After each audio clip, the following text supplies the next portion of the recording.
Well, that was quick. We now have our first look at the Samsung Galaxy S24 Ultra. And well, at this point, it is completely crystal clear that Samsung has no intention of introduce any big design change anytime soon. Ice Universe was right. The S24 Ultra looks so flat. I swear I never seen a phone more boxy than this. Look at those sides. I mean, this is just so chiseled. The display is almost 99% flat. It just has a slight little bit of cut there again. This is a factory CAD look, which is around 98% accuracy. So we could see some slight change and there with the final model. But it looked to have an almost flat display. Now looking at the back of the S24 Ultra, you can see we have the pretty much the same camera setup or the camera setup look at the S23 Ultra.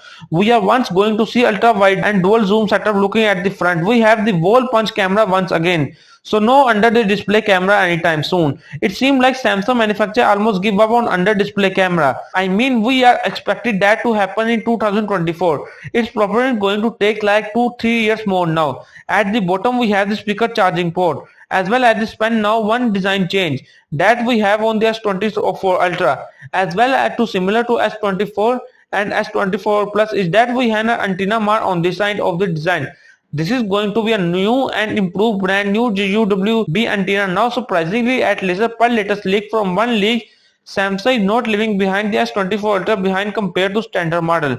It will be rocking even slimmer rather than our already very slimmer version of the S23 Ultra again. I personally think that this phone looking incredibly futuristic unless your name is Ice Universe. I think most people will completely fine with how this display turns off. Speaking of Ice Universe, he revealed the entire display specs of the S24 lineup, and the best thing to see is the 2500 nits of the brightness coming to all display, which is great news along with the Plus model getting the ultra level display which is WHD Plus. Again great move from Samsung. So there we go. It is official that Samsung is not going to change the design language.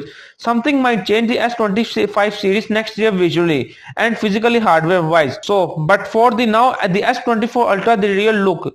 Let me know your thoughts in the comment section below.